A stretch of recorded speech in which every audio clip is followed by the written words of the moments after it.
আসসালামু আলাইকুম। আজকের রেসিপিটি ডেকি শাক দিয়ে ডালের বড়া। ডাল দুই পদের, একটা ছোট একটা বড়, কিন্তু আমি ছোটটাই দিয়ে বানিয়েছি। দেখেন ডালগুলো আমি ভিজিয়ে রেখেছি, ভিজিয়ে রাখার পর ডালগুলো ফুলিয়ে গিয়েছে। এবার আমি ডালগুলো সুন্দর মতন বেটে নেব। এবার কয়েকটা মরিচ ধুয়ে নেব, তারপর ডাল বাটার সঙ্গে মরিচ বেটে নেব।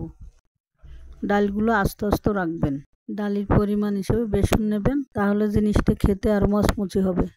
এক ঝলকে রান্নাঘরটা ঘুরিয়ে দেখাই। ভিডিওটি ভালো হলে লাইক করবেন, কমেন্ট করবেন। আরও রেসিপি দেখতে চাইলে কমেন্ট করবেন।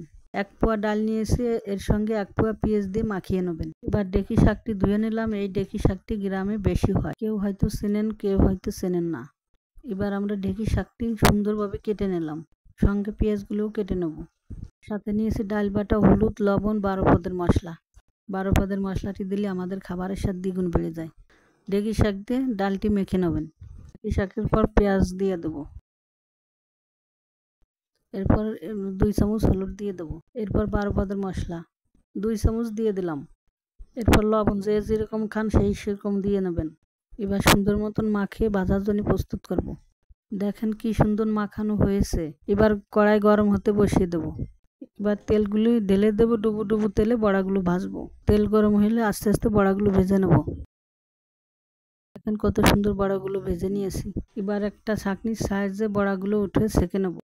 আরও কয়েকটি ভেজে উঠিয়ে নিলাম। চলুন এবার পরিবেশন করি। দেখুন বড়াগুলো কত সুন্দর মচমুচে হয়েছে, চাপ দেওয়ার সাথে সাথে ভেঙে যাচ্ছে। আজকে এই পর্যন্ত, ধন্যবাদ। আপনারা বাসায় অবশ্যই বানিয়ে খাবেন। সাবস্ক্রাইব করে দেবেন।